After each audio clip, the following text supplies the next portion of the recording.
Evangelho, sábado da 16ª semana do tempo comum. O Senhor esteja convosco, Ele está no meio de nós. Proclamação do Evangelho de Jesus Cristo, segundo São Mateus. Glória a vós, Senhor. Naquele tempo, Jesus contou outra parábola à multidão. O reino dos céus é como um homem que semeou boa semente no seu campo. Enquanto todos dormiam, veio seu inimigo, semeou o joio no meio do trigo e foi embora. Quando o trigo cresceu e as espigas começaram a se formar, apareceu também o joio. Os empregados foram procurar o dono e lhe disseram: Senhor, não semeastes boa semente no teu campo? De onde veio então o joio? O dono respondeu: Foi algum inimigo que fez isso. Os empregados lhe perguntaram: Queres que vamos arrancar o joio? O dono respondeu: Não. Pode acontecer que, arrancando o joio, arranqueis também o trigo. Deixai crescer um e outro até a colheita. E no tempo da colheita, direi aos que cortam o trigo: arrancai primeiro o joio, e o amarrai em feixes para ser queimado. Recolhei, porém, o trigo no meu celeiro. Palavra da salvação. Glória a vós, Senhor. Sábado da 16ª semana do tempo comum, em nome do Pai, do Filho e do Espírito Santo. Amém. Queridos irmãos e irmãs, damos prosseguimento à nossa meditação ao 13º capítulo do Evangelho de São Mateus.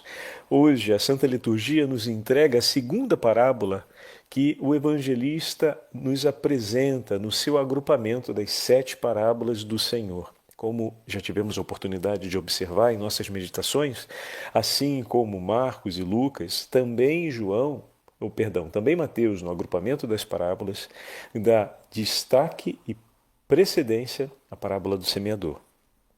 Porque o Senhor, ao explicar a palavra, comunica de maneira clara o significado do acolhimento da palavra de Deus. A palavra de Deus deve ser acolhida pelo coração de cada um dos ouvintes. Ontem ouvíamos a explicação da parábola do semeador, onde o próprio Senhor pontuava isso e nós fizemos aquela recuperação dos versículos, né? Aquele que ouve a palavra, aquele que ouve a palavra, aquele que ouve a palavra, aquele que ouve a palavra. Então, a atitude do ouvinte diante da palavra anunciada. Isso define a fecundidade dessa palavra na geração de frutos. Qual é a disposição, de que modo estamos ouvindo a palavra de Deus? E ao ser lançada a semente sobre essa terra, significa que o agricultor não é inconsequente, ele olha a terra onde lança essa semente. E se nessa terra existem os espinhos, as pedras, como esse bom agricultor faz?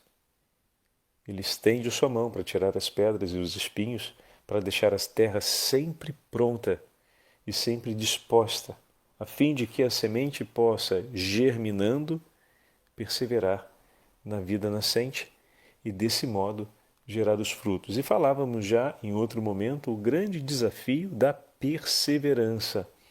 Muitas vezes ouvimos a palavra de Deus e somos alcançados, como o Senhor mesmo dizia, na explicação da parábola, somos alcançados pela alegria dessa palavra. Mas na hora dessa palavra edificar em nós a fortaleza em meio às provações, a gente desanima. Muitas vezes a gente acolhe a palavra de Deus, mas se vê de tal forma cercado por tantas outras exigências e prioridades, e falávamos disso ontem pegando aquela imagem que eu usei com vocês a respeito da educação para o que vem de Deus, para as coisas de Deus, né? Falávamos ontem de Santa Brígida e esse ponto foi importante. Às vezes a garotada chega no crisma e tem certos temas, seja da moral cristã, seja certos temas da religião, que é completamente desconhecido deles. Isso mostra que esses temas não foram introduzidos como temas essenciais dentro da casa, no seio da família, né?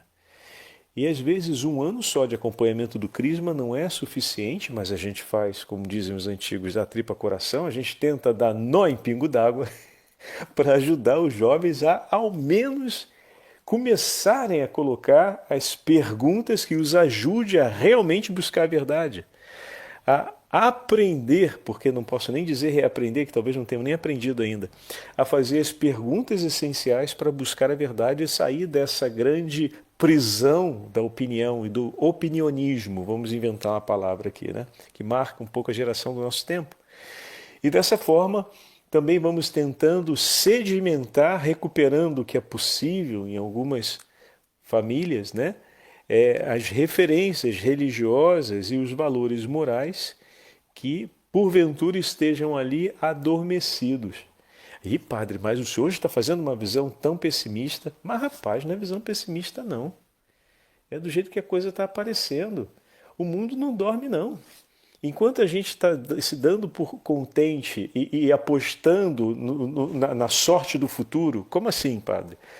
Assim, a gente está falando das coisas de Deus, a gente está ensinando sobre Deus, né? Alguma coisa está ficando. Rapaz, o mundo não tá, o mundo está focado. Enquanto a gente fala de maneira genérica, aqueles que tramam contra o Evangelho falam de maneira focada e pontuada. É tirar mesmo, é evitar ensinar mesmo, é colocar para fora, né? Então, aqueles que levantam oposição contra Deus e que não desejam o bem da sociedade, enquanto uma sociedade balizada por valores morais que reflete o significado de sua existência, estabelece valores religiosos e procura vivê-los como modo de edificar não apenas a sua identidade, mas a sua própria vida social, esses que se opõem a essas bases operam especificamente olhando ponto por ponto e sem deixar nó sem ponto na costura, né? E a gente ainda falando de maneira genérica. Não dá para falar de maneira genérica. Não estamos mais numa sociedade que olha para o cristianismo e interpreta a presença cristã de maneira genérica, mas que se opõe francamente aos valores da fé e aos valores morais que vêm aderentes à experiência de fé. E a gente precisa ter ao menos consciência disso, né? E como é bom, como falava em outros momentos, ver que estamos caminhando junto nessa sensibilidade, que estamos conseguindo oferecer para nossas famílias uma fonte maior de vitalidade espiritual e, ao mesmo tempo, alargando dentro das nossas casas o espaço para falar das coisas de Deus, para meditarmos e dividirmos as coisas eternas. E, meu irmão, minha irmã, é para colocar o joelho no chão todos os dias, se possível, mas especialmente no domingo, e agradecer muito ao nosso Senhor por ter sua família reunida no banco da igreja participando da missa. E de poder ter em casa esse espaço de oração que você tem conseguido aumentar ao lado da sua esposa, ao lado dos seus filhos, ao lado do seu marido. Ontem víamos ainda o testemunho de Santa Brígida, que bonito, como ela ajudou o esposo a perseverar no caminho, na busca da santidade. E que decisão eles tomaram quando chegaram aos 25 anos de matrimônio, de oferecerem mais. Como podemos oferecer mais da nossa vida? Por amor a Cristo. E dá esse passo importante que eles decidiram juntos de se reservarem para uma maior oração e entrega de amor, não apenas contemplativa ao Senhor, mas de um amor reparador. Não podemos esquecer que eles eram da família terciária franciscana. Então, o amor a Cristo crucificado e reparar as dores do Senhor oferecendo sacrifício de amor é muito marcante, né? Basta ver a oração dos 7 Pai Nossos de Santa Brígida, das meditações, como nós ouvimos ontem, a respeito da paixão de nosso Senhor. Nossa! E eles dizem, bom, chegou um momento onde nós estamos perdendo até o mínimo tempo do nosso cotidiano. Vamos dar a oportunidade de, até esse mínimo tempo do nosso cotidiano, colocarmos juntos em oferta a nosso Senhor. Então eles escolhem oferecer mais de cada um por amor a Cristo e em reparação pelas dores do coração de nosso Senhor. Rapaz, olha o crescimento da vida espiritual que a aliança matrimonial proporcionou na vida desse casal. caminhar ao longo do matrimônio pensando como oferecer mais da própria vida por amor a Jesus? Essa é uma pergunta que, me desculpem não ter feito ontem, na meditação de ontem, de Santa Brígida, mas trago hoje porque era uma pergunta que depois, nas orações ao longo do dia, veio ao meu coração e permaneceu me acompanhando. Hoje trago de volta aqui para a meditação, olhando o testemunho deles, né? Brígida e seu esposo, que ao longo da aliança matrimonial sempre pensaram. Chegando nos 25 anos, a gente às vezes está nos 25 anos de padre pensando em fazer festa, né? Como é que vai ser a festa, a comemoração. Um casal também pensa muito, né? Como vai ser a comemoração.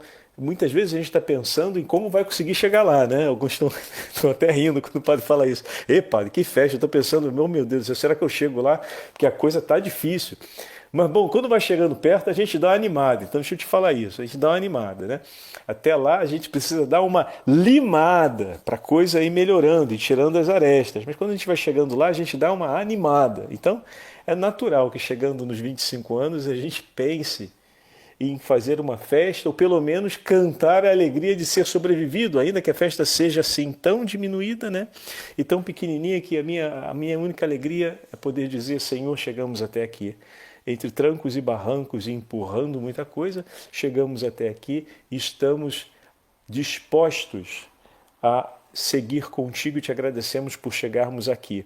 Talvez a gente não chegue nessa data com uma grande efusividade. É preciso pedirmos ao Senhor: Senhor, por sua infinita misericórdia, dai-me a graça de dia após dia caminhar e crescer na minha vocação. Esse pedido tem que estar no nosso lábio e no nosso coração, meu irmão. Deus quer que a gente cresça na vocação, mas a gente precisa pedir isso com convicção. Não deixe os percalços e os sofrimentos na vida te desencorajarem de pedir isso a Jesus. Ajuda-me, Senhor, a crescer na santidade da minha vida matrimonial. Ajuda-me, Senhor, a crescer na santidade da minha vida sacerdotal, da minha vida consagrada. Jesus, eu quero crescer e preciso muito da sua ajuda. Por quê? Porque Santa Brígida, nos 25 anos, estava pensando o que poderia oferecer mais para Jesus, da própria vida e do matrimônio dela e de seu esposo Ulfo. O que podemos oferecer mais a ti, Jesus?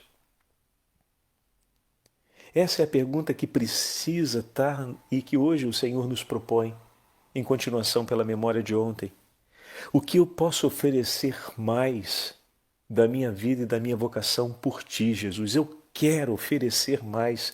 Ajuda-me, Senhor, a oferecer mais da minha vida e da minha vocação por amor a ti. Eu quero, Senhor. Ajuda-me. E aos 25 anos, depois de uma caminhada que não é fácil, se para criar um hoje está complicado, imagina criar 8. Mas ela era a rainha. Tudo bem que ela era a rainha, mas filho é filho. A chance de um filho se mudar de estrada, a chance de um filho não seguir os pais, é uma angústia que acompanha. A condição social não nos liberta disso, é ilusão, né? E cada um tem o seu caráter muito definido, e cada um vive uma dinâmica de relacionamento com os pais muito distinta. Às vezes o terceiro filho da série, digamos assim, né, teve o seu irmãozinho, o quarto filho, que chegou ali já praticamente seguindo no horário do relógio. 1 ano de diferença no máximo. E ele chega muito doentinho. E é claro que o irmão mais velho vai ressentir a urgência de atenção que os pais vão ter por aquele filho que está em uma situação de risco maior. Mas a gente sofrerá ainda mais aquele talvez segundo ou primeiro filho, que estando ainda a 2, 3 anos de diferença em relação ao terceiro, sente sobre si a necessidade de estar perto dos pais e já se sentia um pouco usurpado da companhia e da segurança deles por causa desse terceiro irmão que tinha acabado de chegar, mas ainda agora que chegou um outro que exige ainda mais do que esse, né? Então, cada filho vai também ter a sua experiência ao lado dos pais, a sua experiência dinâmica da família e vai ser inserido nessa experiência com o passar do tempo de uma forma diferente. Então toda esse universo de variáveis estão presentes. A gente dizer que só o status social é suficiente para garantir uma segurança de que tudo vai andar bem é no mínimo ingenuidade, né? Então, agora, os pais tiveram uma perícia, uma perspicácia, mas sobretudo uma entrega de vida e uma referencialidade tão consistente no Evangelho que não só não perderam nenhum dos 8, mas souberam orientá-los a ponto, como falávamos ontem, de uma se tornar também santa. Fantástico! Então, Padre, o senhor está repetindo a homilia de ontem? Não, a gente está dando um passo a mais, porque o Evangelho de hoje nos fala a respeito do grão de trigo e do joio. Em outras palavras, se pudéssemos dizer com uma frase de impacto o Evangelho de hoje, a palavra que o Senhor diz, deixa o padre pegar aqui. Os servos então perguntaram ao Senhor: queres então que vamos arrancá-lo? E ele respondeu: não, para não acontecer, estamos no versículo 29, que ao arrancar o joio com ele, arranqueis também o trigo. Em base a essa frase do Senhor, nós poderemos dizer que o Evangelho de hoje é: salvemos o trigo.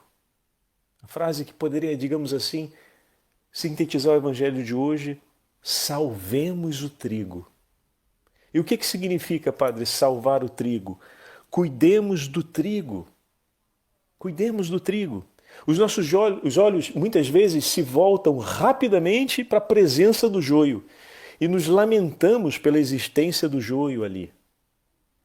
Quantas vezes os nossos olhos no relacionamento social, quantas vezes os nossos olhos também nas situações e nas circunstâncias concretas da vida social e até mesmo dentro da nossa família se orienta muito rapidamente para a presença do joio.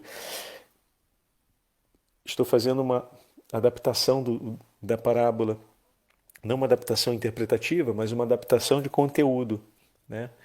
Em que sentido, Padre, essa adaptação de conteúdo?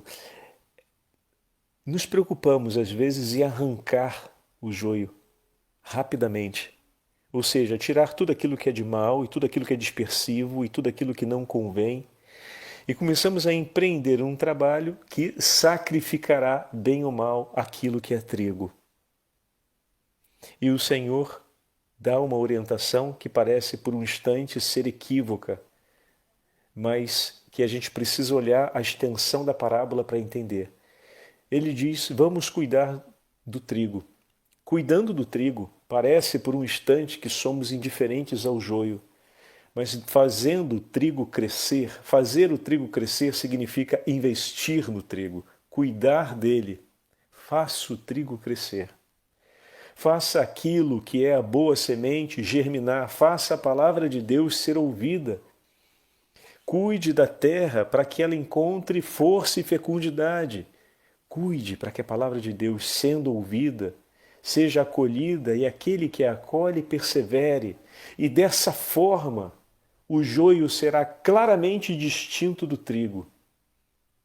Porque o que cresce da parte de Deus, lembrando aquilo que fala São João no prólogo, aonde há a presença da luz não resistem as trevas. Façamos crescer o trigo, salvemos o trigo, cuidemos do trigo e ficará muito mais claro o que é joio. E na hora certa se cortará o joio e se jogará fora. Se a sociedade, se muitas vezes nós nos dispersamos em família na hora de educar o caminho da fé, é uma das razões que às vezes a gente se agita demais pela presença do joio. Em outras palavras, os servos estão atentos e bem atentos aonde está o joio. Então, assim devem ser os nossos olhos. Estamos atentos, sabemos aonde está o mal e o que não convém. Muito bem. Isso nos dá ainda mais perícia na hora de cuidar do trigo. Uma vez que eu vejo onde está crescendo o joio e onde tem mais trigo, eu entendo aonde eu vou precisar jogar, por exemplo, mais água. Em qual parte eu vou precisar passar melhor o adubo.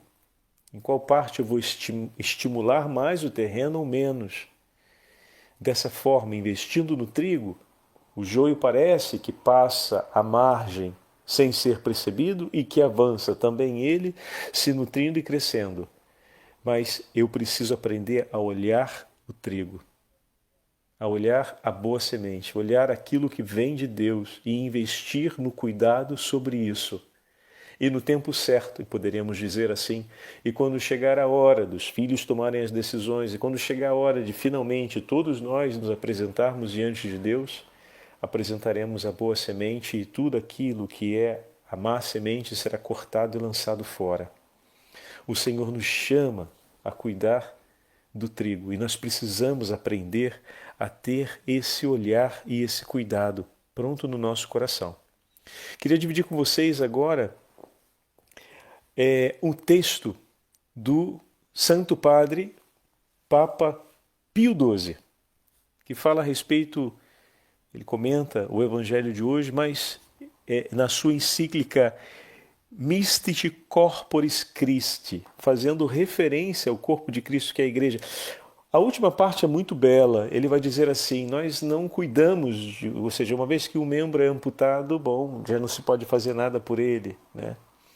E o Senhor e o Santo Padre então vai nos ajudar a entender como cuidar do trigo de uma forma muito delicada. Vamos ouvir. Obviamente ele não fala de cuidar do trigo, ele está falando sobre a unidade da igreja e o cuidado da igreja com seus membros. Então a gente, se fosse ler, digamos assim, com um texto de maior referência, a gente estaria andando a primeira carta de São Paulo aos Coríntios, né? Mas a gente pode, em paralelo, aproximar os dois textos para colocarmos a pergunta como cuidar do trigo, como salvar o trigo, ou seja, como cuidar daquilo que o Senhor nos chama a olhar e a colocar sobre ele a nossa preocupação. Nesse caso, são os membros da igreja que estão feridos e que estão correndo o risco de se separar, né? Não se deve julgar que já durante o tempo da peregrinação terrena, o corpo da igreja, por levar o nome de Cristo, consta só de membros com perfeita saúde, ou só dos que de fato são por Deus predestinados à sempiterna felicidade. Olha que frase consciente, que pega o evangelho de hoje em cheio. Volto a dizer, estamos com a referência, a imagem do corpo é de 1 Coríntios, mas aqui, para 2 Coríntios, se não me engano, mas aqui a gente está olhando isso bem para essa imagem. No campo do Senhor, na seara do Senhor, tem também aquelas sementes que não foram colocadas por ele, ou seja, tem a semente boa e a semente que também não é boa e que é preciso cuidar para que o campo do Senhor produza os frutos. Vamos lá. Pela sua infinita misericórdia, o Salvador não recusa lugar no seu corpo místico àqueles a quem o não recusou outrora no banquete. Nem todos os pecadores, embora graves, são pela sua natureza tais que separem o homem do corpo da igreja, como fazem os cismas, as heresias e a apostasia. Nem perdem de toda a vida sobrenatural os que pelo pecado perderam a caridade e a graça santificante e por isso se tornam incapazes de méritos sobrenaturais, mas conservam a fé e a esperança cristã e, alumiados pela luz celeste, são divinamente estimulados com íntimas inspirações e moções do Espírito Santo ao temor salutar, à oração e ao arrependimento diante de suas culpas, e dessa forma, de maneira misteriosa, se aproximam de Deus e lhe pedem outra vez a graça do perdão. Bonito, né? Tenha-se, pois, sumo horror ao pecado que mancha os membros místicos do Redentor, mas o pobre pecador, que não se tornou por sua contumácia indigno da comunhão dos fiéis, seja acolhido com maior amor, vendo-se nele com caridade operosa um membro enfermo de Jesus Cristo que espera por socorro. É comovente essas palavras do Papa. Nossa, eu tenho uma particular veneração, desculpa se faço essa referência pessoal, por Pio XII, porque sempre foi pintado como um Papa muito durão. O período histórico que ele viveu, meu amigo, está atravessando duas guerras mundiais, não é para pouco. O camarada não é duro, ele não sobrevive, não fica de pé. Então ele tinha que ser durão mesmo. A questão é que quando a gente olha por detrás, olha a delicadeza do coração desse Papa, que na maioria das suas fotos aparece de joelhos, em posição de oração. Que beleza, já repararam isso?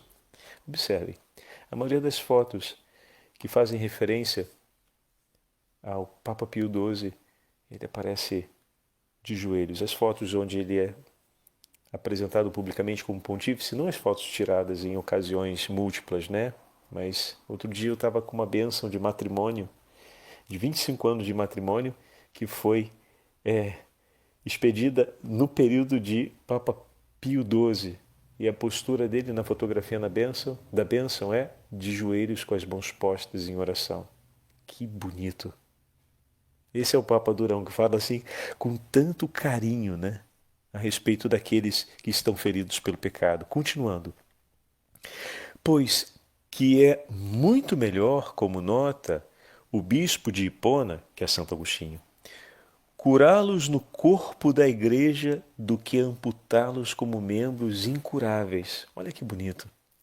Enquanto o membro está ainda unido ao corpo, não devemos desesperar da saúde. E devemos por ele oferecer todos os recursos e bens ao alcance para trazê-lo outra vez à plenitude da saúde. Uma vez amputado, nem se pode curar, nem se pode sarar. O tomemos e entreguemos por ele o que Cristo entrega por nós. Com essas palavras, o Santo Padre nos anima, voltando à nossa meditação, ao Evangelho da nossa meditação. Vai, salvemos o trigo, salvemos o trigo. O meu Senhor e o teu Senhor, quando no dia do nosso batismo, e no dia do batismo de todos os nossos irmãos, semeou a boa semente em nossos corações.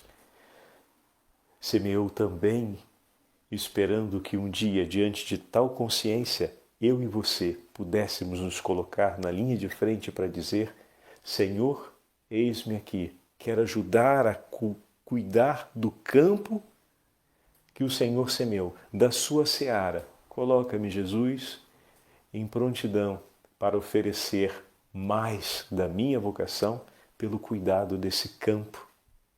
Dai-me, Jesus, a graça de oferecer pelos meus irmãos o necessário para que a sua palavra fecunde e dê frutos. O Senhor esteja convosco, Ele está no meio de nós.